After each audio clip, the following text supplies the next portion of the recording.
After I insisted on getting a divorce, my ex-husband suddenly became successful and got together with my best friend. Meanwhile, I ended up as a waitress working 3 jobs a day. We met again at an upscale club.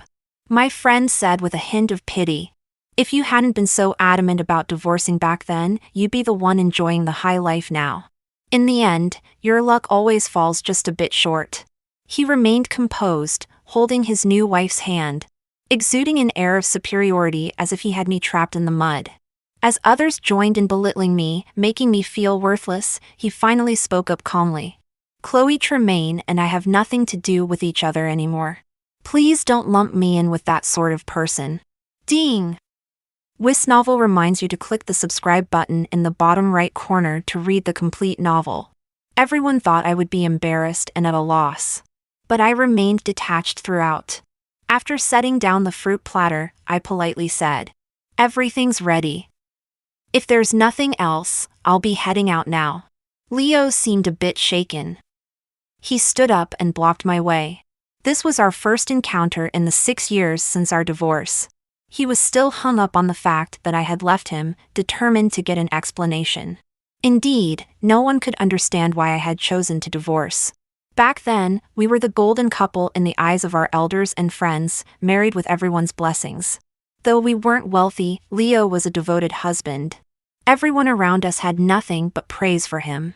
Even my parents said, "Chloe, you've married such a good man in Leo Ashworth. What more could you want?" My decision to divorce was seen as ungrateful. Despite being slapped by my mom and threatened with disownment by my dad, I still left Leo without looking back. Looking at the well-dressed, confident man before me now, I smiled and said, "Even if you've become a millionaire, I'm still glad I left you back then." Ignoring everyone's confusion, I added, "After 6 years, you still don't see where you went wrong. I truly envy how shamelessly he lives. Little does he know the hardships I endured in that hellish marriage." Shortly after we wed, Leo sold our marital home without telling me. When I returned from a business trip, all that greeted me were bags of luggage in the hallway.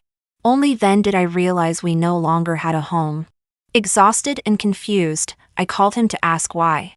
All I got was an impatient rebuke. "My cousin's wife is ill and needs money for surgery. We're family, what's wrong with me selling the house to help?" It wasn't that I forbade him from helping, but I wished he would act within our means. We had just gotten married and were struggling financially, often unable to take care of ourselves. What bothered me most was that we had saved for that house together. How could he sell it without even discussing it with me? I dragged our heavy luggage under the scorching sun, not knowing where to go. My tears of frustration somehow angered Leo. "All you do is cry. The house is sold, what more do you want? I promise I'll buy you a mansion in the future, okay?"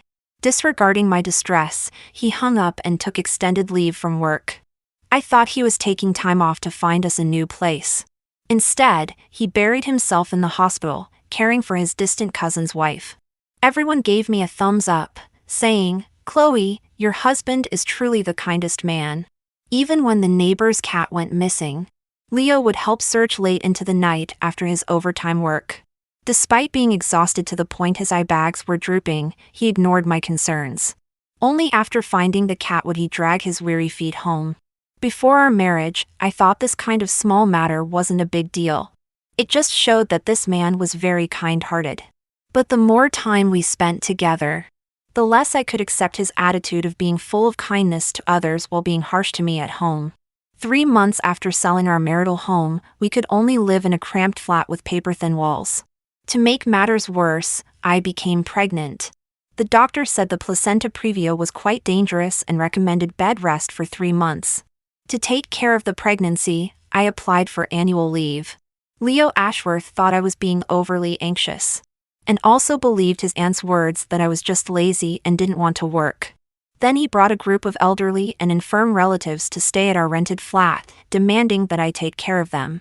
Every day our home was like a bustling market, the noise giving me splitting headaches. The mountain of housework and the messy, slovenly living room broke down my last line of defense. Unable to bear it any longer, I asked them to leave. Leo was very angry and had a big argument with me. "They're all my family. If it weren't for their help raising me, I'd have been wandering the streets long ago. Anyway, now that you've married me, you have to help me look after them too. This is your fate." After saying this, he swept a disgusted look around the flat. Pointing his finger at me, he said, "I'm going to bring them back. You'd better clean up the place and mop the floor."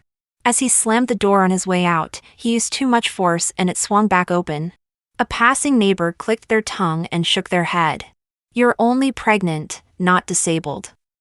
No wonder Leo's so angry if you won't even do housework. Leo was extremely popular. Whenever we had any issues, in others' eyes it was always me being unreasonable. At that time, I was so anxious I'd lost weight down to 50 kilograms, looking like a skeleton. Ignoring others' pointing fingers, I tried to appeal to him again and again. The doctor said I need to rest quietly for the pregnancy. Besides, our financial situation isn't good. We don't have extra money to support all those relatives. I couldn't understand why he insisted on bringing these relatives to the city. Our living space was already cramped, and they had to sleep on the floor every night. In their village, they had houses and farmland where they could live quite comfortably. I tried to reason with him patiently. "Leo, even if you send them half your salary every month, I wouldn't say anything. But them staying here is seriously affecting our lives." Leo wouldn't listen. He only thought I was being heartless and gave me the cold shoulder for a long time. It wasn't until I kept losing weight and the fetus was undersized that the doctor suggested terminating the pregnancy. Only then did he reluctantly send those relatives away. But it was already too late. For the sake of my health, I decided to follow the doctor's advice and give up the baby. Leo disagreed, cursing. "I've already sent the relatives away. From now on, just eat 2 more bowls at each meal and put on some weight. I don't believe the baby won't grow if you eat and sleep well." I was shocked by his words, as if seeing him for the first time. The doctor had said the fetus was undersized and unhealthy.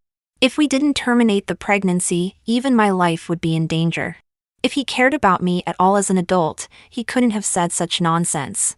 At that moment, all the blood in my body seemed to freeze. Knowing there was no point in communicating with such a person, I went to have an abortion on my own. When I returned home pale-faced, I was met with a slap across the face, leaving me stunned. Then came Leo's furious voice. "Chloe Tremaine, you're too vicious. Give me back my child."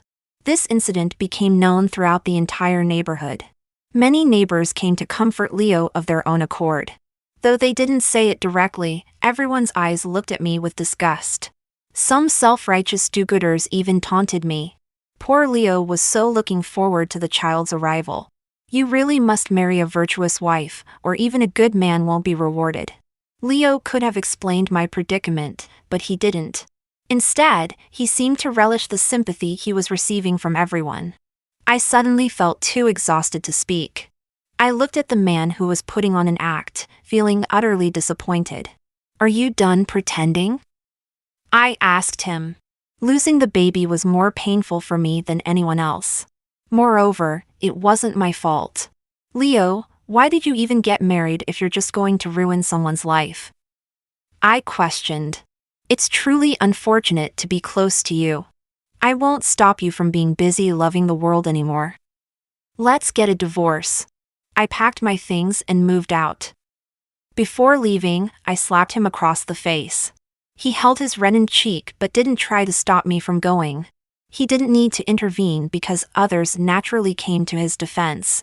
First, it was my parents. They used a mix of gentle persuasion and threats. "What has Leo done wrong? This whole situation is your fault.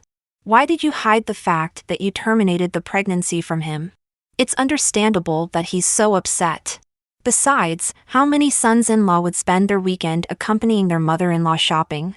Last week when I just had a slight cough, he bought medicine and made soup for me.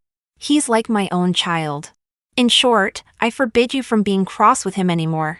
Seeing that I wasn't budging, my father delivered an ultimatum. "You must move back home today and apologize to Leo properly, or our father-daughter relationship ends here." Then came my best friend, Ruby Ainsworth. She was still touched by how Leo had traveled miles to take her home before the new year. Following my parents' lead, she kept criticizing me. "Chloe, you're clearly in the wrong here. I feel like you've become so petty since you got married. Being spoiled isn't a good habit." Even my best friend had benefited from Leo's kindness. Only I hadn't received any of his goodwill since we got married. He could donate a month's salary to an animal welfare organization. He could eagerly rush off to volunteer work at the mere invitation from our neighborhood group chat, leaving me behind. During a storm, when our windows at home cracked, I was shaking with fear.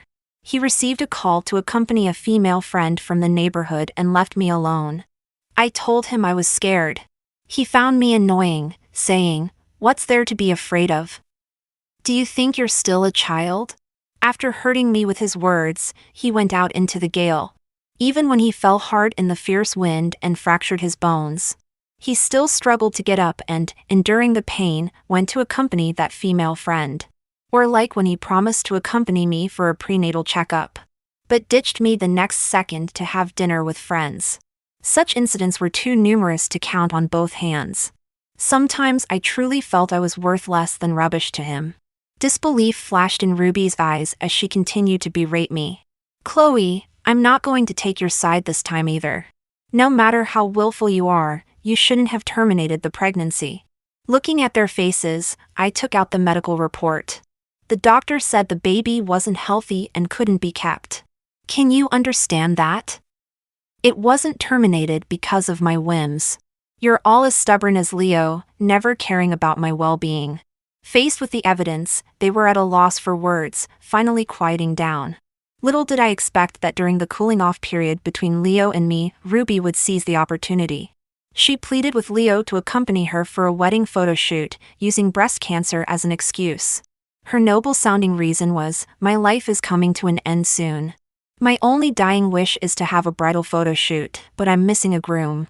Then she blinked her eyes at me and asked, "Chloe, may I borrow your husband? You won't be angry, will you?" After all, he was known as the most reputable man for miles around. They went and took stunning seaside wedding photos. After receiving the pictures, Ruby became even more presumptuous. "Chloe, may I hang our wedding photo in your living room to admire?" she asked. "Because I'm dying soon, I really want to experience what it's like to have a husband and be married." She held up the wedding photo with Leo, tears glistening in her eyes. In the picture, Leo had his arm around her waist, gently biting her lower lip. Their intimacy rivaled that of a real married couple. Before I could refuse, Leo agreed on my behalf. He was always so eager to help others. He even took an afternoon off work, bought tools and nails, and hung up his wedding photo with Ruby. I watched the scene silently and asked, "Is there still a place for me here?" Leo glared at me. His eyes were filled with a hatred I couldn't understand, stifling any words I might have said. I could only helplessly watch as he fawned over Ruby to seek her approval. He asked her softly, "Ruby, how does the photo look? If you need any changes, just let me know." They discussed it as if I wasn't there, completely ignoring my presence. Ruby let out a delicate and bit her finger in thought. Then, pointing to Leo's and my bedroom, she said, "Chloe, can you take down your wedding photo from above the bed? I'd like to hang mine there." She looked so innocent and harmless, as if there was nothing inappropriate about her request. I couldn't help but laugh. I reassessed her. Was it my poor judgment of character, or do people simply change into someone unrecognizable over time? Leo had already grown accustomed to disregarding me. Once again, he didn't give me a chance to refuse and righteously agreed. "Of course. Wait, I'll hang your photo up right away." He eagerly set to work, carelessly tossing our wedding photo on the floor. With a crash, the glass in the frame shattered. My heart felt the same way. At that moment, I was absolutely certain I no longer wanted Leo. That day, I was terrifyingly silent. Leo noticed slightly but only said half-heartedly, "Ruby is ill. There's no need for you to scare her with that gloomy face. Can't you be kind like me?" Without another word, I packed my things and left. I filed for divorce, bearing the pressure of being called ungrateful by everyone. Leo initially refused to sign the papers, so I met with Ruby privately. I pleaded with her, I know you're not really sick.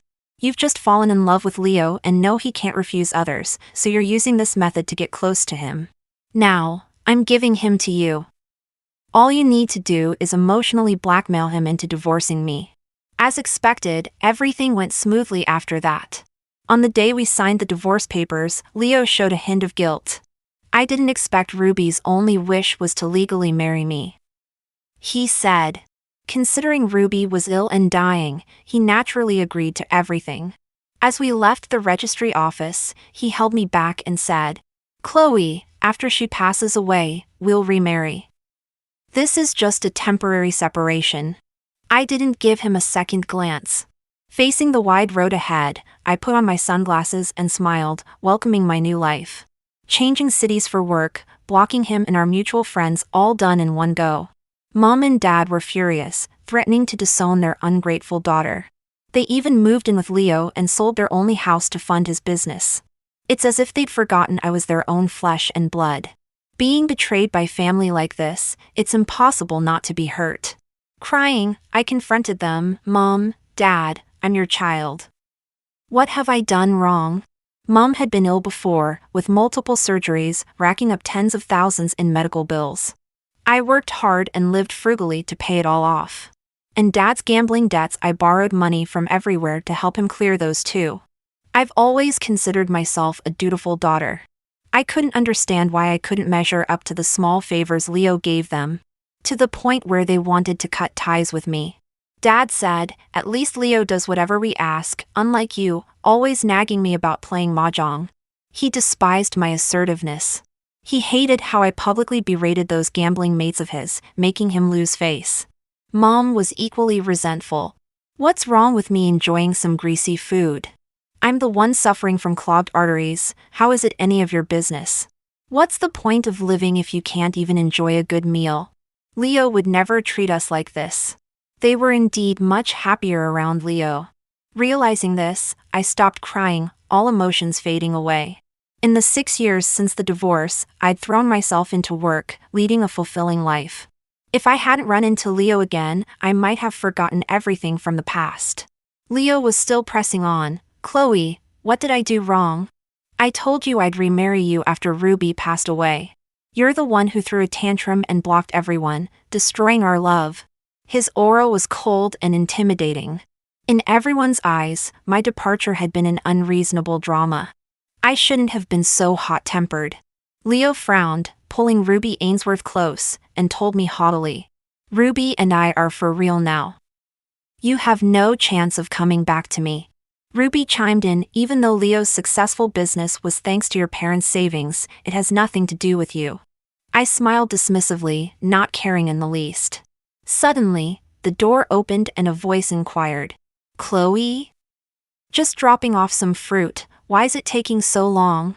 Ran into some old friends, had a quick chat, I replied.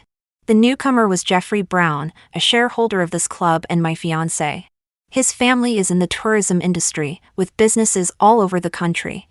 After the divorce, I'd been working for the Brown family's company. Jeffrey and I were something of a bickering couple. Fate had brought us together. The rumor that I work 3 jobs a day is just that, a rumor. In reality, I only need to inspect 3 branch stores and occasionally work as a waitress. My working hours never exceed 5 hours a day. Leo sensed something unusual and tried to stop me. Chloe, do you have a moment? Let's talk. I glanced at this man, still arrogant and self-righteous. I threw his own words back at him. We have nothing to do with each other anymore.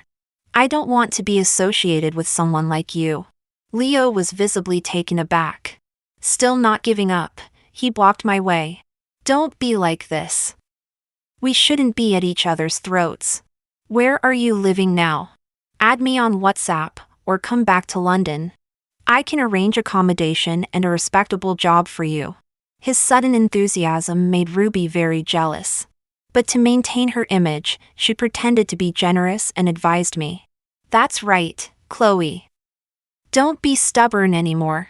You're in your 30s now. Do you want to be a lowly waitress for the rest of your life?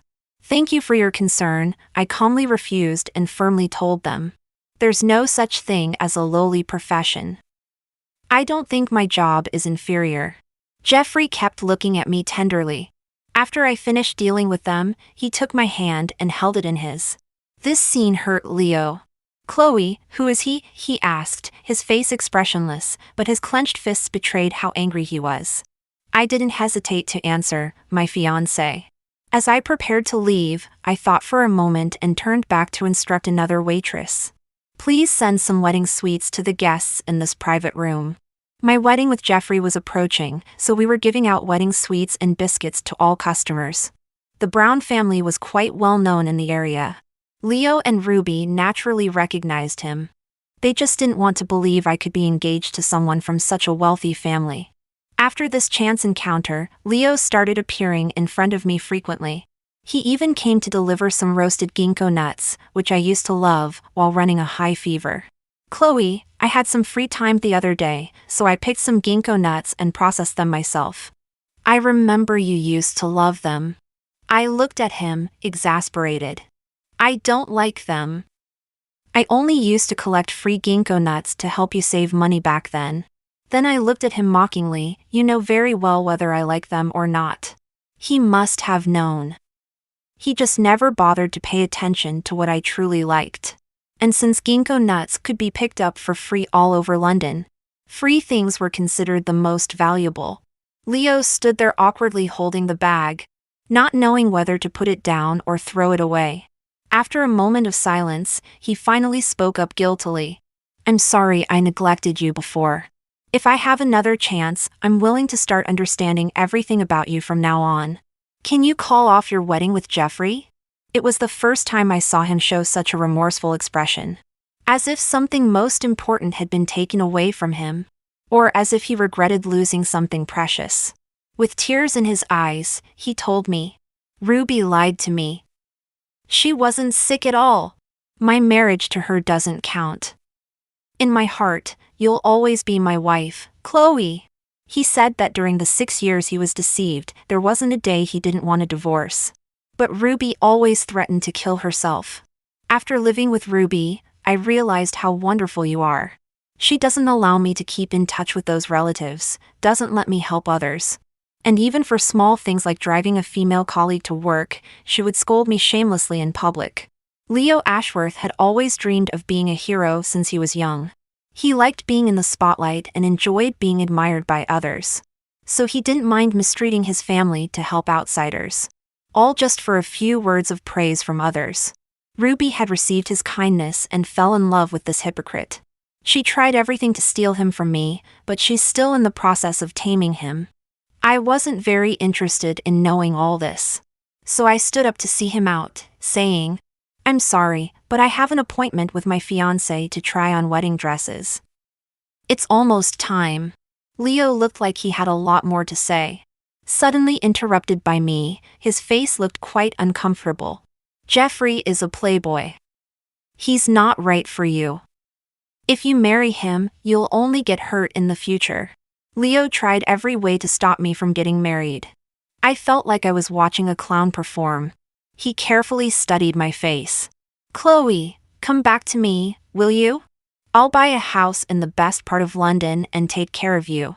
Some men are always so confident, thinking women would abandon their rightful place as a wife to become a mistress who can't be seen in public.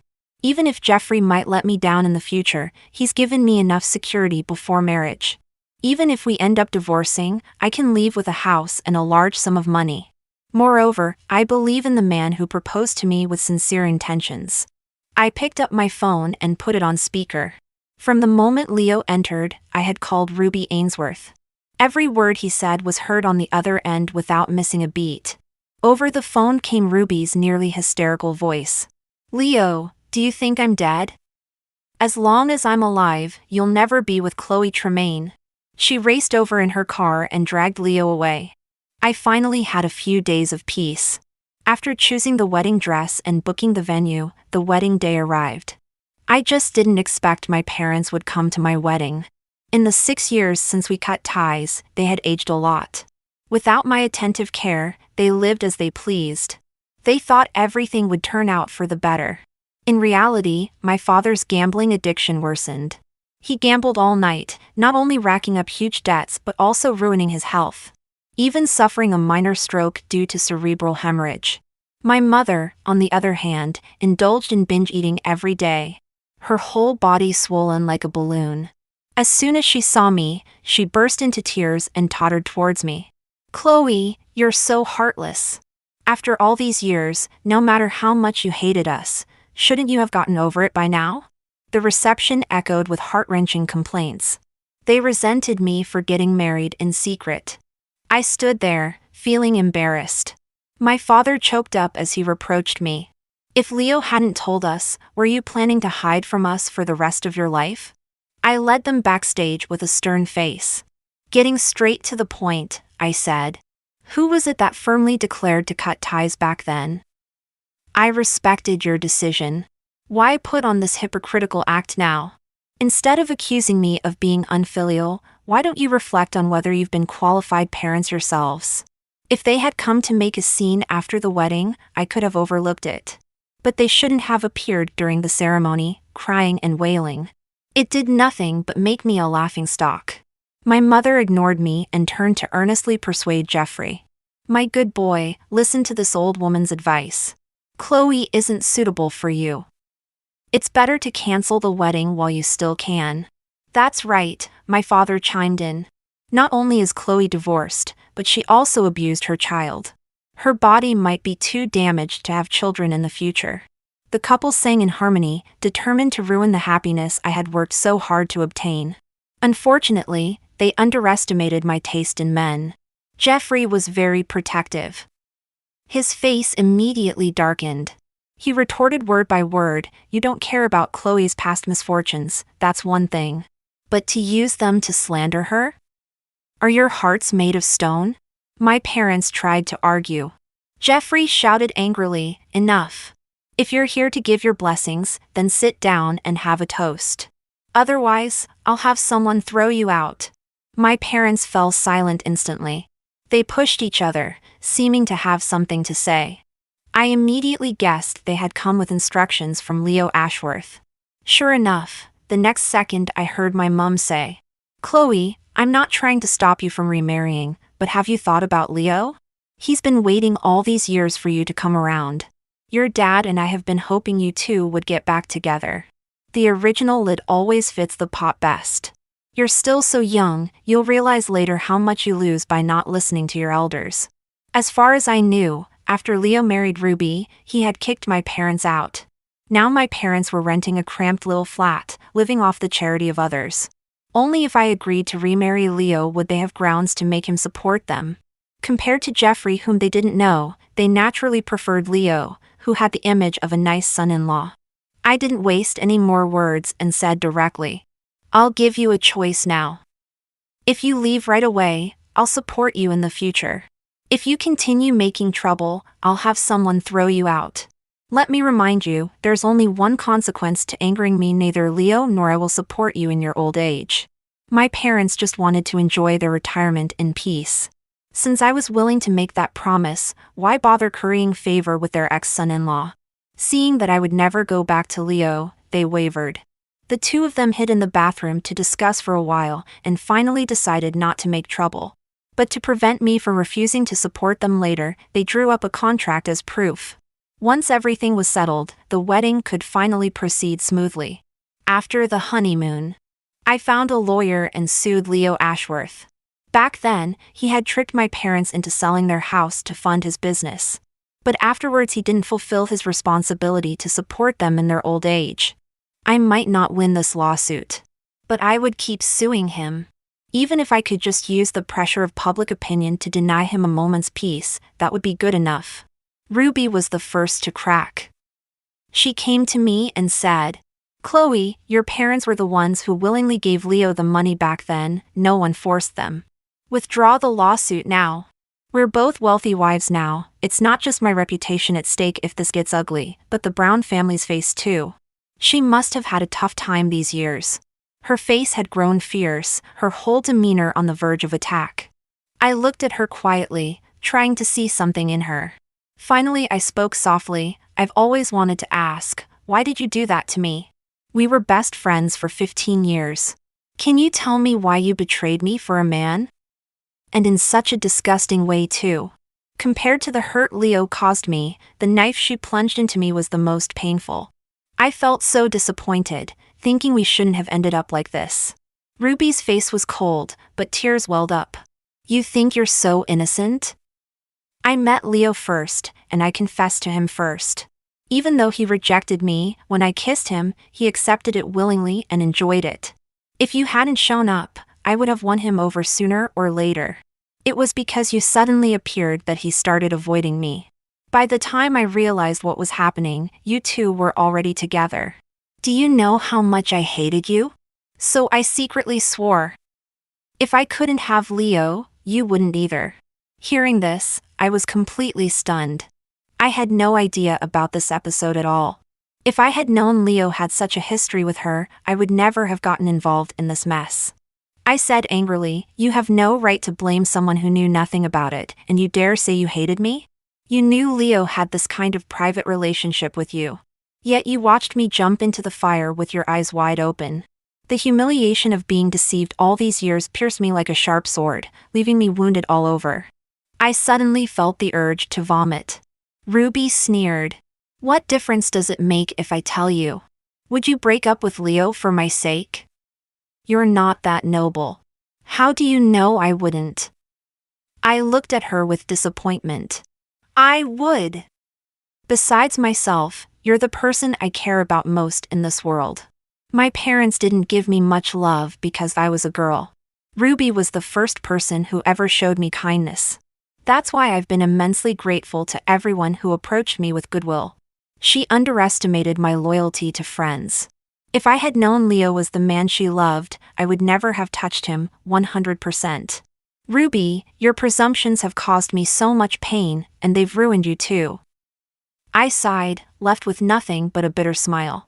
Ruby probably hadn't expected me to prioritize friendship. Her brow finally softened a bit. I maintained a polite smile. If I hadn't known anything, I might have withdrawn the lawsuit for your sake, but now that's absolutely impossible. How dare Leo humiliate me like this? He deserves to die.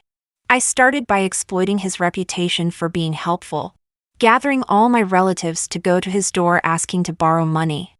Meanwhile, numerous posts about his charitable nature appeared online. People who had benefited from his kindness in real life all came forward to confirm it. His house was suddenly surrounded by netizens. They chanted slogans like, "Good Samaritan, my child's tuition is short, please help me. I'm dying of illness, could you lend me money for chemotherapy?" Besides borrowing money, some desperate people even attempted to kidnap Leo. They heartlessly said, "I only need one of your kidneys. Mr. Ashworth is so righteous, he surely won't refuse." If the police hadn't arrived in time, Leo would have been dragged away. After this incident, he was so frightened that he fled to another city. But those people seemed to have radar. They could always easily track down their target. Leo was tormented beyond recognition and begged me for mercy, crying. I asked him, "Didn't you always want to be a hero? Now so many people need your help. Why are you hiding like a stray dog? This isn't like you at all." During these days, I also learned about his pattern of helping others. Besides having a special preference for women, he only helped those who could benefit him. For example, neighbors, because they would spread the word in the living area.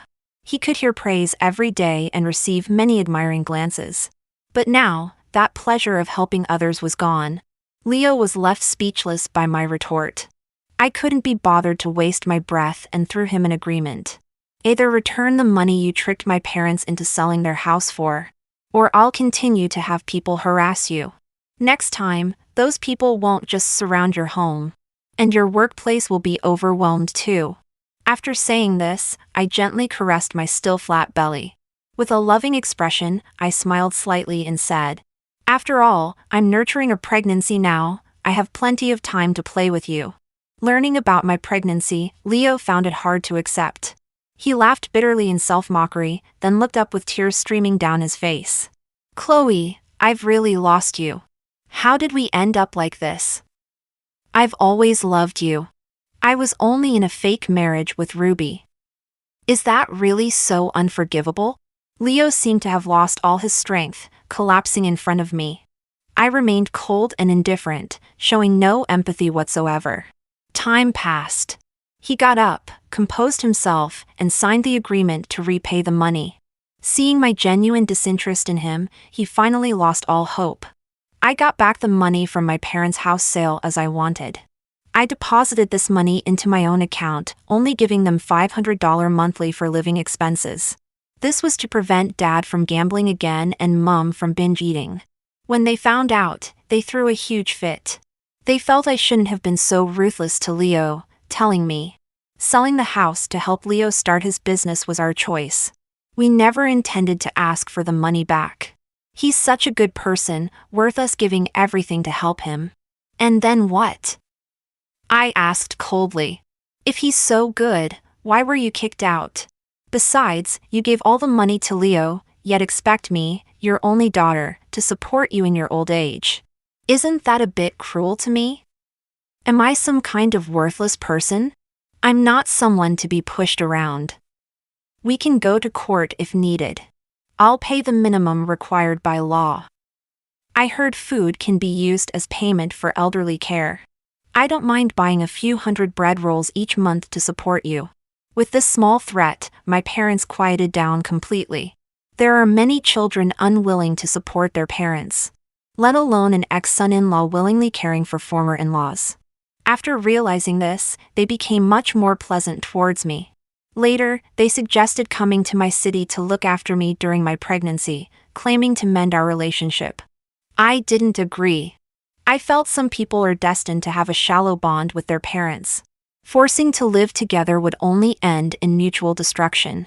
6 months later, Leo Ashworth appeared before me again. His whole aura was gloomy as he hoarsely shared his recent life with me.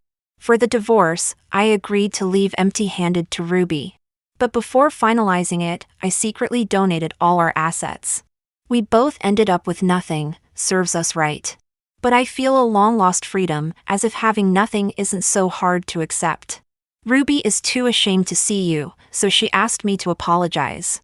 I'm the one who ruined your friendship. Actually, I'm the one who deserves to die. I'm sorry. Leo Ashworth took a deep breath, gathering courage to hold my hand.